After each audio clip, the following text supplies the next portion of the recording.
바벨론 멸망과 또 교회에 주는 교훈이라는 제목으로 한번 더 살펴보고자 합니다.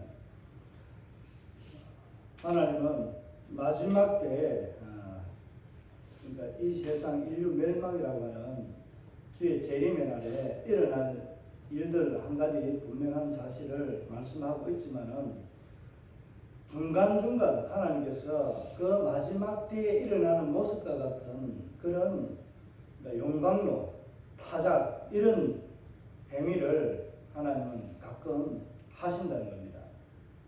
그리고 크게로는 애굽에 들어갔던 이 야곱의 75인의 이 권속들 이들이 약 430년간의 애굽이라는 용광로에서 자녀들이 번성하게 되고 하나님을 앙망하게 되는 그런 삶으로 그들이 세워져 갔던 모습을 보게 됩니다. 그리고 하나님 앞에 그 고역으로 인해서 기도하였더니 하나님의 그 약속을 따라 그들을 불러내어서 하나님이 약속한 그 땅에 약 한 750년 정도 전에 자기 조상 아브라함에게 했던 약속을 이루시기 위해서 광야길을 지나 불평과 원망이 있지만 그 가운데서도 하나님은 광야에서 불뱀이라는 그런 채찍을 또 몽둥이를 사용하셔서 그 원망을 잠재우도록 하셨고 또 불평과 원망 가운데 부족한 것들을 토로할 때에 하나님께서는 그들에게 평생을 먹는 것이 아니라 광야길 40년 동안에 아무 일도 노동하지 않아도 먹을 것, 입을 것, 단 한 벌이지만 신발 그렇게 하나님은 주셨습니다.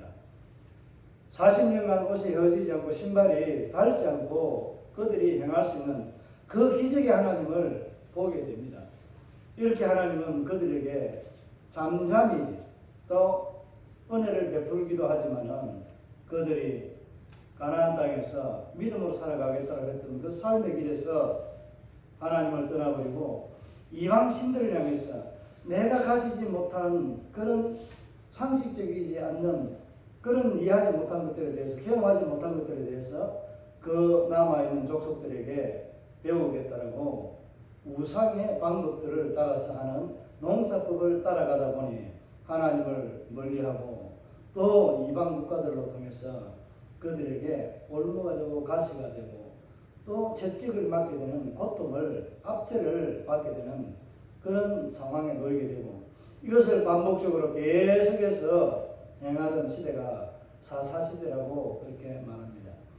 이 사사시대가 끝났으면 이런 반복의 이 사이클은 사라져야 됨에도 불구하고 여전히 오고 오는 세대 또 지금까지도 그와 같은 이 사이클이 계속해서 반복되고 있다는 사실입니다. 그러나 우리는 이것을 망각하고 살아가는 게 우리가 처해 있는 현실이라고 저는 그렇게 생각합니다.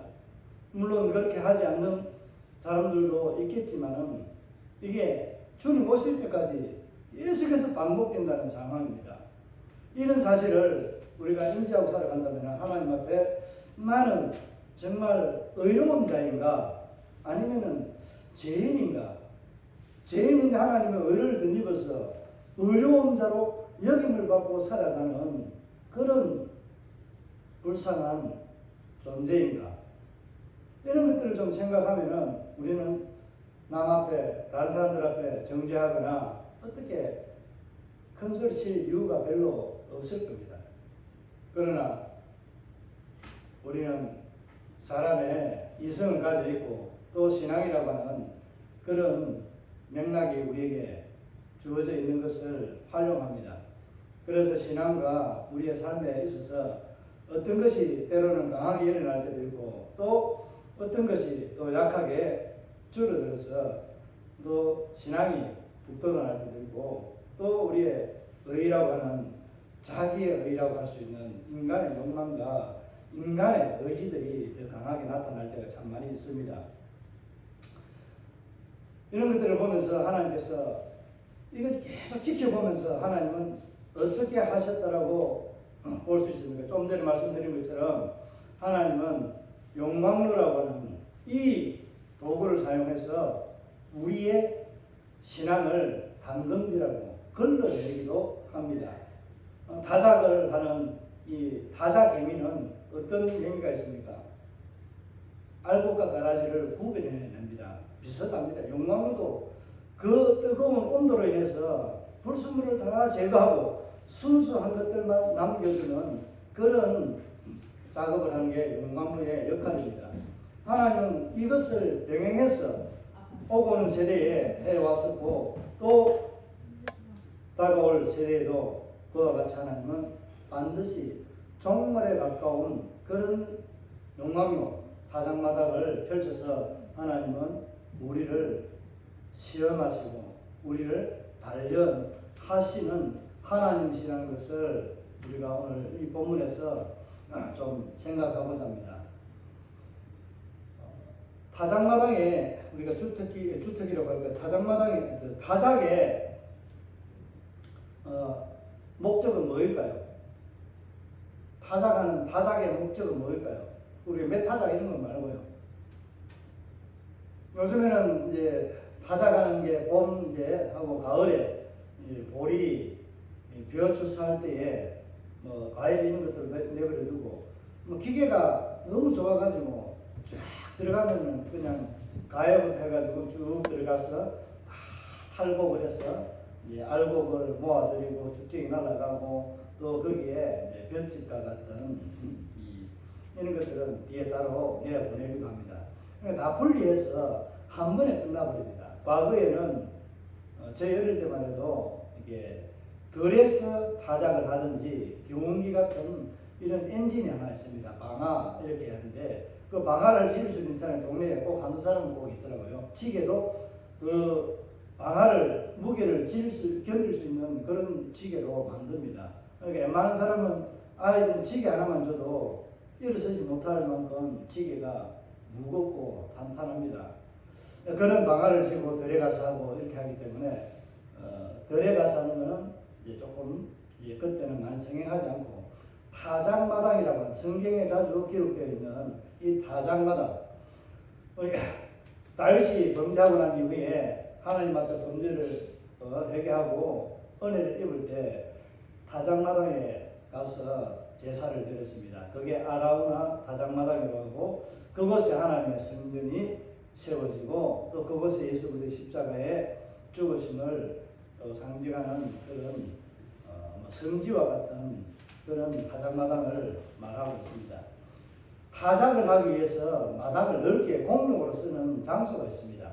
그래서 그곳에 오늘은 내가 내일은 저 집이 또 다른 날은 또 다른 집이 양이 적을 때는 같이 또 이 집 저 집이 따로 그렇게 하기도 합니다. 이 타작마당에 곡식을 넣고 타작하는 이유가 무엇이냐는 거죠. 하나님도 오늘 10절에서 타작하는 이 비유를 말씀하고 있거든요. 여기다 복수로 이야기하는데 내가 짓밟아서 곡식을 들은 자들 그러니까 남아있는 자들 누구예요? 바벨론을 이야기했지만 실질적으로 유다를 이야기하고 있습니다.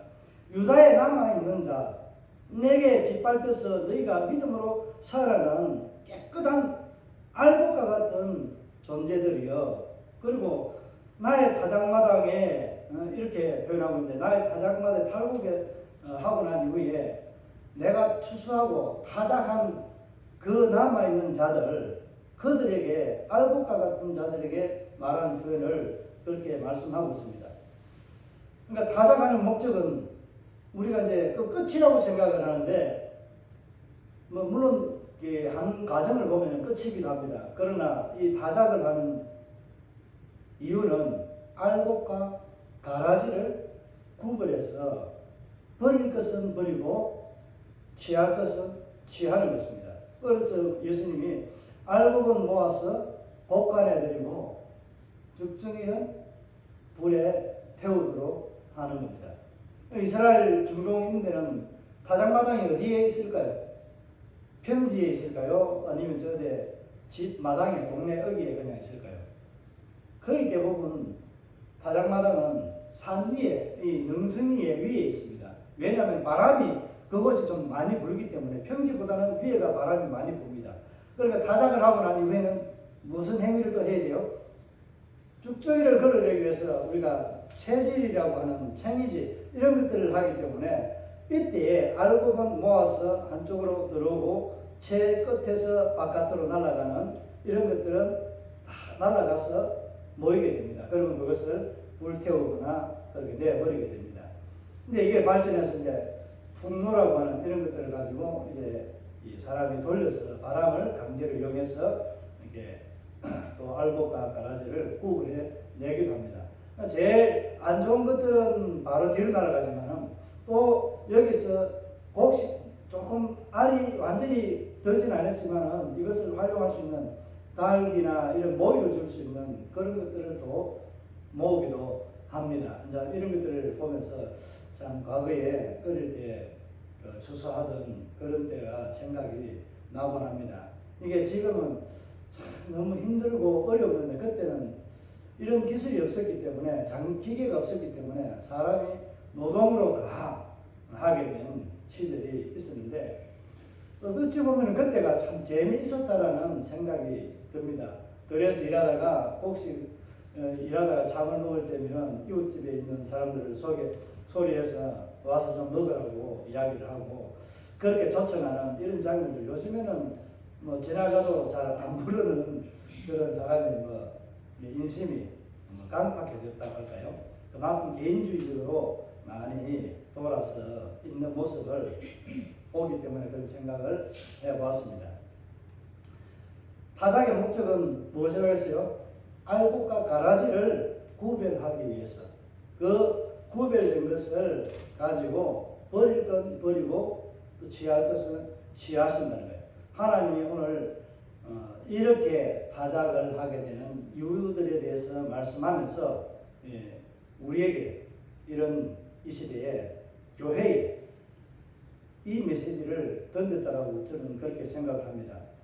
왜냐하면 이 나라가 지금 현재 참 많이 서로가 양분되어서 어느 것이 옳고 어느 것이 그런지를 분명하게 상식적으로 생각하면 이해할 수 있는 부분임에도 불구하고 정말 우리는 기성세대들은 자기가 가지고 있는 그런 생각, 자기가 들어왔던 그런 기준들이 그것을 절대로 객관적인 입장에서 보지 못하게 하는 그런 창이 되어버린 고정된 그 창이 변하지 않는 창으로 자리 잡고 있는 것을 참 보게 됩니다. 이런 것들은 뭐 제가 이 머리가 굵어지고 이렇게 하면서 느끼게 된 것이지만 저는 하나님을 알고 예수를 믿고 난 이후로는 절대 제가 신념에 따라서는 살아가지 않습니다. 물론 때로는 신념에 따라 행동할 때도 있지만은 저는 철저하게 하나님의 말씀에 빗대어서 살아가려고 참 좋은 모습들이 있으면 그것을 본받아서 하려고 하는 것들이 많이 있었는데 제가 선교사로 나가려고 했던 그 순간부터 그 모습들이 많이 사라지게 된 그것을 보면서 참 자신이 많이 하나님 앞에 세상 말이 아닌 우리가 그냥 뭐 교회 용어로 좀 많이 타락했구나 하는 생각을 해보게 됩니다.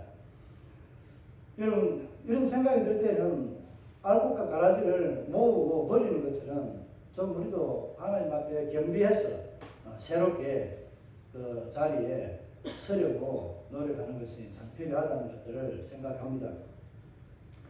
그래서 이 시대를 보면서 참 서로가 다 자기 주장들이 옳다라고 생각을 하고 또 그렇게 여기고 있습니다. 그러나 결과는 나중에 누가 인정해줘야 옳은 거예요? 하나님이 인정해줘야만이 옳은 겁니다. 그러나 그것을 끝까지 내가 하나님 인정해 주심에도 불구하고 그것을 내가 인정하지 않고 수용하지 않는다는 것은 교만이고 하나님을 대항하는 그런 일들이 되고 만다는 것을 우리는 꼭 이해하고 있어야 됩니다. 그래서 이 시대를 보면서 참 하나님께서 왜 이런 인연적인 것과 같은 이런 일들을 가지고 왜 하나님은 이런 시험이라고 할까요? 이런 일들을 보여주시면서 우리에게 어떤 용광로의 모습, 어떤 타작마당에 그 타작을 하는 모습을 보여주고 있는가 하는 것을 생각하면서 오늘 이 말씀을 좀 생각하고자 했습니다. 하나님께서 이제 바벨론을 치시기 위해서 오늘 1절에 보게 되면 뭐라고 말씀하고 있습니까? 해변의 광야길이라고 말합니다. 해변의 광야, 지금은 그 광야라고 이야기할 때에는 이 해변에 있는 광야라고 말할 때 해변가에 있는 뭐 사막이라고 말할 수 있는데, 전제 조건은 여기서 지금 현재 해변에 있는 광야, 이것은 바벨론을 두고 말합니다. 바벨론이 어떤 상태에 놓였다라고 말할 수 있는 겁니까? 살짝 그때 말씀을 드렸는데, 이 상황은 바벨론이 망했다라는 것을 전제를 두고 해변길에 있는 사막화되어져 있는 그 부유하고 막강했던 그 대제국으로서 가장 왕성했던 때를 기로하고 폐허가 되어버린 그 상황을 이렇게 해변길, 광야길이라고 그렇게 표현하고 있습니다. 그러니까 얼마만큼 철저하게 바벨론이 망했는지 이것을 여러 번 앞에서 말씀을 드렸기 때문에 설명은 드리지 않겠습니다. 이것을 말할 때에 바벨론이 망하는 이 장면들을 말하고 있는데, 실질적으로는 누구를 두고 이야기하고 있는 것이라고 했어요? 유다를 두고, 애굽이 아닌 다른 이방 아수르 국가가 아닌 유다, 이스라엘 자신들을 향해서 던져주는 메시지라고 하는 것을 우리가 말씀을 통해 여러 번 드렸습니다. 그렇게 하나님 앞에서 우리가 말씀을 듣고 살아간다고 하지만은 하나님이 아직 일어나지 않는 일들에 대해서, 제국이 지금 현재 히스기야 당시 있지만은 바벨론이 그렇게 강대국으로서 자리 잡지 못하는 그런 시기입니다. 지금 신흥 강대국으로 성장해 나가고 있는 상황이었고, 그런 상황에서 일어난 이사야의 예언입니다. 이 예언을 보면서 아직 일어나지 않은 나라가 지금 현재 1절에서는 뭐라고 말해요? 망해버렸다. 망한 나라라고 그렇게 표현하고 있습니다. 분명하게 하나님은 무엇을 준비해두고 있다는 거예요? 이스라엘에 대한 심판, 타작을 통해서 알곡과 추수를, 가라지를 가려내는 이 추수 행위를 통해서, 용광로를 통해서 불순물을 건드내고 신앙의 깨끗하고 거룩한 백성을 하나님은 가려내기 위한 그런 일들을 하겠다는 거예요. 왜 그렇게 하려고 하는 하나님의 이유가 있을까요? 그런 목적이 왜 있을까요? 우리가 너무나도 하나님의 말씀에 젖어 살아가기보다는 세상 것에 묻어있고 세상 것에 더 연연하고 사로잡혀 있다는 것을 말씀하고 있는 겁니다. 그러니까 지금 하나님은 애굽에게 의지하지 말고 전부 우리가 도와줄 테니까 너희가 지금 현재 위경에 있지 않느냐, 다 망하고 예루살렘 거기만 지금 살아있고 너 어떻게 힘으로 버틸래? 우리가 도와줄 테니까, 더 남아하고 내려오기 전에 우리가 막아줄 테니까, 내려오면 우리도 힘드니까 서로가 힘을 합쳐서 유다야 우리와 함께 손을 잡고 아수르를 대항하자라고 계속해서 사신을 보내고 요청을 하게 됩니다. 그렇게 하고 하나님이 직접적으로 또 애굽은 망하게 된다라고, 하나님이 아수르를 통해서 망하게 된다라고 그렇게 말씀하고 있습니다. 19장 말미 25절 이 부분에 하나님이 다시 아수르가, 애굽이 회복될 때에 어떻게 회복되는가? 유다보다도 이스라엘보다도 더 은혜를 입은 자로, 그런 믿음의 강국으로 회복시켜 주시겠다라고 말씀하고 있습니다. 이 사실은 아직 일어나지 않았기 때문에 우리가 좀 주의 깊게 앞으로 마지막 때까지 살펴봐야 될 문제라고, 그런 상황이라고 말씀을 드렸습니다. 그렇게 하나님은, 유다는, 예루살렘은 보호하지만 주변 국가에 있는 하나님을 의지하지 않는 자기 마음대로 살아가고 자기 교만으로 살아가는 그 국가들은 다 망하게 하신다는 것을 말씀합니다. 그러니까 하나님은 유다에게 뭐라고 말해요? 나를 의지하래. 네가 생각하고 네 눈에 보이는 주변 국가 요청을, 그 상황을 보고 그들과 너희가 함께 의지하고 살아갈래? 이렇게 질문하는 것이 아니라 망할 나라와 살아가지 말고 나를 의지하고 나의 손을 잡고 너희들은 일어서고 나만 바라보고 있으라. 그러면 내가 너희에게 승리의 영광을 보호의 안전 처소가 되어줄게. 이 약속을 하고 있습니다. 망할 나라와 함께 손잡고 함께 망하지 말고 너희를 흥하게 하고 부하게 하고 가난하기도 하고 낮추시기도 하고 하시는 그 하나님, 나를 의지하고 너희가 은혜와 복을 누리며 살아갈래. 이것을 요청하고 있는 것입니다. 여러분이 오늘 선택하는 그 선택이 하나님을 따르고 하나님의 말씀에 합당한 삶으로 살아가고 있는지에 대해서 깊이 한번 생각해 보시기 바랍니다. 지금 현재 서울의 광화문이라든지 여러 지역에서 나와서 찬반 집회를 하고 있습니다. 여기에는 많은 사람들이 이야기를 하고 있습니다. 목회자가 주축이 되어서 하는 이런 일들도 있고 또 세상 사람들이 해서 주축이 되는 이런 일들도 있습니다. 이것들을 보면서 과연 그들이 똥 묻은 강아지가 수 묻은 뭐를 나무라는 것과 똑같은 형국으로 성명서를 내고 반대에 이야기를 하고 또 앞에 찬성하고 또 반대한다는 그 이유들을 가지고 실수하고 하는 것들을 보게 됩니다. 왜 하나님 앞에서 살아가는 백성들이 목사라고 해서 일을 주도하면 왜 실수하는 일들이 생겨나는지 모르겠어요. 저도 이게 어떻게 보면 교만이라고 말할 수 있고 좀 내가 리더십을 발휘하기 위해서는 하다 보니까 어떤 그런 행위들이 생겨날 수도 있고 그런 것들이 있을 수 있는데 그것이 정당하다 이런 말을 하는 것이 아닙니다. 분명한 것은 제가 볼 때는 한국교회를 이스라엘을 바벨론 용광로에 던진 것처럼 한국교회를 이 시대에 정치적인 이념에 사상에 던져놓은 하나님의 용광로라고 저는 그렇게 생각합니다. 하나님의 타작마당이라고 타작을 하고 있는 지금 장면이라고 저는 그렇게 생각합니다. 교회가 다시 하나님 앞에서 일어나야 됩니다. 망해가면서도 하나님의 말씀을 던지는데도 불구하고 그 말씀엔 귀 기울이지 않고 자기가 원하는 그 요절 구절 가지고 와가지고 말합니다. 그런데 그의 사상에는 무엇이 깔려 있을까요? 반면적으로 여러분 우리가 윤리를 이야기하는데 그 안에 윤리가 있는 사람이 있을까요? 민주주의를 이야기하지만 민주주의가 그 안에 나타나고 있는가요?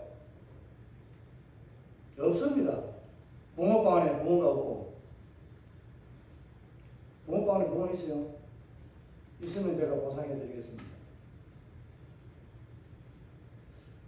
자기들이 내세우는 모토 그 안에는 자기들이 내세우는 모토가 그 안에 없습니다. 그들의 삶에도 없고 입술에는 있는데 행위에 나타나지 않는 이런 이중적인 삶을 보면서 참 한탄할 수밖에 없습니다. 그럼에도 불구하고 자기들은 어렵다라고 이야기하고 단죄하고 정죄해버립니다. 이게 악한 세상이에요. 교회가 목사들이 그렇게 합니다. 성도들이 그렇게 합니다. 그렇다고 제가 의로운 자에 서 있는 의로운 자라고 말하는 게 아닙니다. 저는 보수나 진보 이런 이념들에 대한 내용들보다는 하나님의 말씀에 준하는 것이 더 우선이라고 생각하기 때문에 비록 그들이 말하는 내용으로 말한다면 보수라고 말할 수 있습니다. 여러분 그런 보수가 아닌 여러분은 하나님의 말씀에 순종하는 그런 하나님의 백성이 되기를 바랍니다. 이게 하나님의 말씀에 떠나지 않고 다음에 알곡이 될지 가라지가 될지 나는 알곡이라는 이 옷을 입었는데 하나님이 그 저울에 달아보니까 예수의 말씀에 저울의 기준에 달아보니까 성령이 판단할 때 모자라네. 내 삶을 달아보니까 네가 부족하네. 이 누구에게 한 말이에요? 바벨론이 망하는 그날 밤에 그 교만을 무찌르신 하나님의 개입입니다. 두려워 떠는 바벨론 그 1000명의 그러니까 이 관원들, 요직에 있는 중요한 지도자들입니다. 이들이 모여서 잔치를 벌이고 앉아 있는 거예요. 오늘 말씀에도 보면은 그렇게 말씀하고 있거든요. 2절에 보면은 이제 이 내용을 좀 살펴보기 전에 첫 번째는 아직 강대국으로 완전히 성장하지 않았지만 자리 잡아가고 있는 바벨론이 망했다는 전제를 깔고 있는 게 1절에 해변길에 있는 광야, 이 광야의 모습을 말했다면 이사야는 2절에 뭐라고 말합니까? 혹독한 무엇을 봤다고요? 묵시를 봤다고, 하나님의 환상을 봤다고 그렇게 말하고 있습니다. 어떤 환상을 보았을까요? 유다가 바벨론에 끌려가서 포로로 살아가게 될 그 과정들을 보게 됩니다. 그러니까 그때 끌려가게 될 때에 바벨론이 얼마만큼 악독한 행위를 저지르면서 자기들이 정복한 나라들을 그렇게 정복했는지 악랄하게 표현하고 있거든요. 우리가 잘 아는 시편 137편에 보면은 바벨론 강가에서 시온을 향해서 노래하고 싶은데 자기들 나라 바벨론의 신들을 바벨론 찬양할 노래를 좀 해달라고 하니까 바벨론 강가에서 포도나무에 수금을 걸어놓고 시온을 향해 노래하는 그런 시가 있습니다. 그게 7절, 8절에 보게 되면은 이들이 시온을 노래하고 싶은데 그들의 강요를 뿌리치지 못하고 해야 될지 말아야 될지 결단에 서 있을 때에 하나님 앞에 이런 고백을 하게 됩니다. 하나님이 그들이 행한 대로 갚아주시는 하나님, 그들이 행한 대로 갚아주시는 하나님, 바벨론이 얼마만큼 유다를 짓밟고 그 성물을 가져가고 할 때에 행위를 악하게 했는지 그것에 대한 요약으로 행한 대로 갚아주시는 하나님이라고 그렇게 말씀하고 있습니다. 지난번에 제가 말씀을 드릴 때에 바벨론이 어떻게 이들이 포악한 악행을 했는지 말씀을 잠깐 드렸습니다. 아이된 부녀를 강간하고 배를 갈라서 그 아이를 끄집어내서 바위에 던져버리고 아이를 조그마한 아이, 젖먹는 아이를 들어서 던져버립니다. 아이가 터져서 죽고 그렇게 할 정도로 악랄하게 바벨론이 자기가 정복하는 나라들을 그렇게 행했습니다. 이제 22장에 보면은 뭐 그런 말씀 나오지만은 하나님께서 바벨론을 무엇으로 비교했는지 아세요? 은과 금이 자기들에게는 필요가 없을 정도로 부유한 나라라고 그렇게 표현합니다. 내가 살기 위해서 은금을 주어도 그 은금을 주는 것을 가지고 타협이 되지 않고 내가 하고자 했던 그 행위들은 그대로 실행하는 거예요. 얼마만큼 악랄한 거예요. 보편적으로 돈을 주면, 뇌물을 주면은 어느 정도 조금 주면 안 되지만은 많이 줘버리면은 돼요, 안 돼요? 안 통합니까? 통하잖아요. 그런 것이 통하지 않는 바벨론이 와서 짓밟아 버린다는 거예요. 하나님 이렇게까지 이 나라를 짓밟지는 않고 있습니다. 우리에게 기회를 주고 있다는 거예요. 그런 악랄한 나라가 우리를 지배할 수 있는 상황이 오게 될 수 있습니다. 저는 개인적으로 생각은 저도 참 악한 마음이 있습니다. 차라리 지금 현재 주장하고 있는 많은 사람들이 이야기하고 있는 그 당이 그들이 의지하고 있는 또 여당 야당이 함께 공유하고 바라보고 있는 그 나라가 이 나라를 지배해버렸으면 좋겠어요. 저는 당당하게 모르겠으면 제 생각은 지금 그래요. 죽으면 죽으리라는 그런 심정으로 죽으면 천국 갈 건데 무슨 아쉬움이 있어서 그렇게 하나님은 모른다고 부인하고 살아갈 이유가 뭐가 있느냐고. 아직 우리가 경험하지 못한 그런 시대를 우리가 아직 맞이하지 않았다고 해서 예측하지 아니하는 것은 못하는 것은 하나님의 지혜가 말씀이 내 안에 들어오지 않고 있다라는 사실을 꼭 좀 인식하면 좋겠습니다. 그 바벨론이 얼마만큼 망나했는지 뭐 그 정도 말씀을 드려도 아시겠잖아요. 살아남을 자가 아무도 없는 거예요. 보편적으로 전쟁이 나면 여자들은 살 확률이 훨씬 높아요. 군인이 살 확률이 제일 높아요. 왜 여자들은 자기들의 그 전쟁에서 지치고 그 두려움에 있는 그런 것들을 위안해 줄 수 있는 그런 하나의 도구, 이제 도구라고 하는데 그런 것들 위안을 삼을 수 있는 하나의 어떤 그런 것이 되기 때문에 여인들은 나이가 많건 적건 살려줍니다. 그럼에도 불구하고 아이를 꺼내어서 던져버리면 그런 악행을 한 이 바벨론을 하나님은 길게 두지 않고 70년이라는 이 짧은 세월의 관계고 가장 왕성한 그런 혈기 넘치는 그 세월을 70년밖에 두지 아니하셨다는 겁니다. 혹독한 묵시는 13장 14장에서 그렇게 말씀했기 때문에 혹독한 묵시가 뭔지에 대해서 말씀하지 않습니다. 특히 13장 우리 17절 한번 볼까요? 13장 17절 한번 봅니다. 이사야 13장 17절 다 같이 한번 읽겠습니다. 우리. 자, 보라, 은을 돌아보지 아니하며 금을 기뻐하지 아니하는 메대 사람을 내가 충동하여 그들을 치게 하리니. 그러니까 랩을 통하지 않고 뭐가 어떤 것도 타협이 되지 않은 이런 메대 바사입니다. 엘람이 BC 한 742년경에 거의 국가로서 완전 독립해서 세워집니다.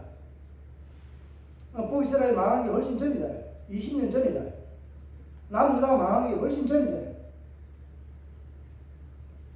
그런 엘람이 메대와 함께 성장하게 됩니다. 거기는 외갓집과 조카 사이에 되는 그런 나라가 엘람과 메대입니다. 이런 나라를 올라가고 포위해서 말하는 거예요.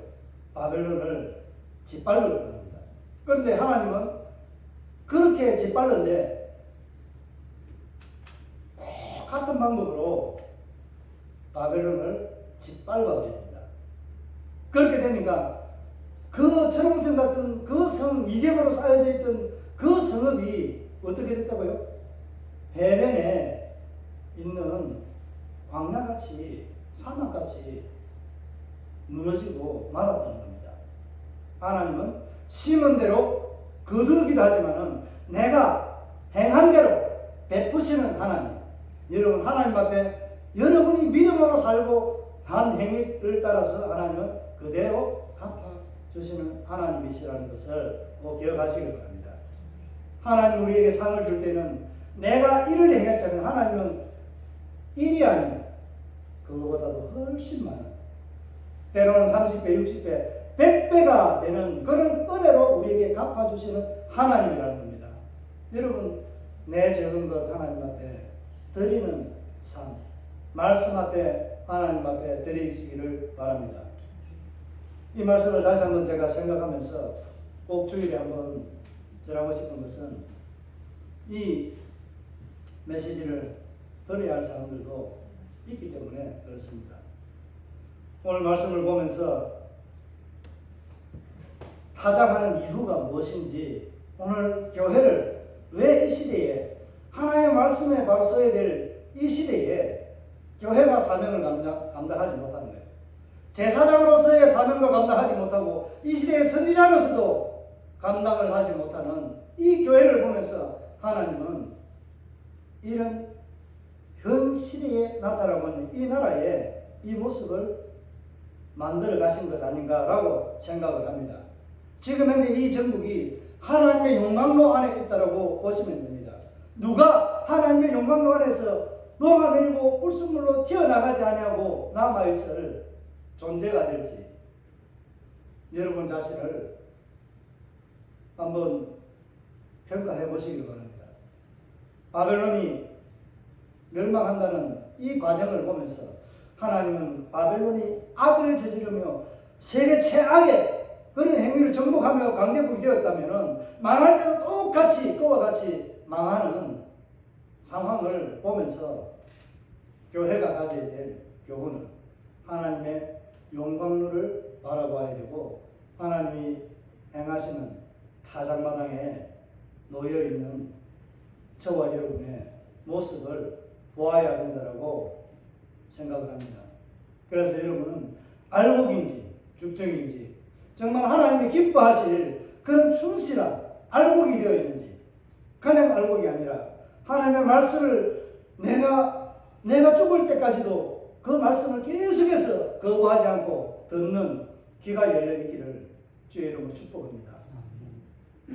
다음 장의 말씀이 망하는 과정에서도 하나님의 말씀이 계속해서 던져지고 있는 것을 이 상황을 보여주고 있습니다.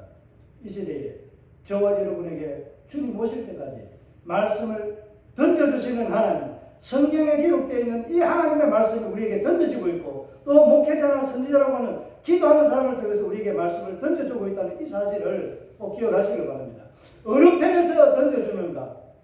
하나님 편에서 들려주는 것인지 누구 편에 서서 이 말씀을 들려주는 건지 여러분 분별할 수 있는 귀가 열려있고 눈이 열려있기를 바랍니다. 말씀을 정리하면서 오늘 이사야가 그 영혼들을 불쌍히 여기면서 보았던 환상 가운데 무엇을 보고 있습니까? 하나님의 말씀을 듣자니 내가 너무 괴롭고 그 일어나는 현상을 하나하나 말씀을 보니까 알곡을 추수하는 그 하나님이 말씀을 던지면서 추수하는 그 알곡을 추수할 때에 너는 이렇게 살아라. 이렇게 살 때에 내가 이런 알곡으로 너희를 만들어주고 내가 이렇게 너희를 기뻐하며 내가 기뻐하는 알곡으로 내가 추수해서 모아서 내 복간에 드리겠다라고 하는 이 말씀 가정 하나하나를 이루어 가실 때 느끼는 요통이 있었다라고 말씀합니다. 이것을 좀 다르게 적용하면 이 시대에 죽어가는 저 영혼, 세상을 향해서 하나님을 알지 못하는 저들을 향해서 저들이 받게 될 형벌을 생각하면은 저들의 영혼을 죽게로 인도하지 아니하면은 안 되겠다는 내 마음의 괴로움, 하나님의 말씀이 내 귀에 들리고 내 마음의 감동으로 괴로움이 되어지는 그런 아픔이 고통이 있어야 됩니다. 이것이 이사야는 얼마만큼 고통이 심했다고 했어요? 여인이 해산하고 아이를 출산할 때 느끼는 고통과 같다라고 말씀합니다. 그 현상이 하나하나 이루어져 가는 것을 보면서 더 이상 눈 뜨고 볼 수 없을 만큼 구원 받는 것을 보면 상 받는 것을 보면 내 눈이 즐겁고 좋지만 상을 받지 못하고 분리되어 떨어져 나가는 이 사람들을 볼 때에 이런 일들 하나님의 말씀이 성취되는 이 과정들을 볼 때에 더 이상 눈 뜨고 볼 수 없는 그런 처참함 때문에 그런 애통함 때문에 우리가 한 영혼을 전도해야 되고 죽게를 인도해야 된다는 이런 사명감을 다시 한번 가져야 됩니다. 그런 불타는 사명감이 여러분 안에 다시 회복되고 이 교훈이 바벨론 포로가 그들의 행위대로 돌려받는 해방의 그 일들을 본다면 오늘 이사야가 우리에게 던져주는 메시지는 교회를 영광관에 타작마당에서 알곡을 뽑을 때 하나님은 주사기까지 말씀을 계속해서 우리에게 주시면서 그 말씀대로 하나하나 이루어 가신 그 과정을 볼 때에 여러분이 아멘 아멘 할렐루야 찬송하면서 하나님의 영광에 내가 순종하며 수종드는 그런 하나님의 백성이었다는 것을 인정받는 그런 삶이 되기를 주의 이름으로 축복합니다. 말씀을 생각하면서 우리 하나님 앞에 정말 이 바벨론의 멸망에 대한 경고, 이 교훈이 저와 여러분을 향한, 교회를 향한 교훈이 어떤 교훈을 주고 있는지 저와 여러분의 자신을 한번 돌아보면서 결단하는 시간 가지도록 하겠습니다.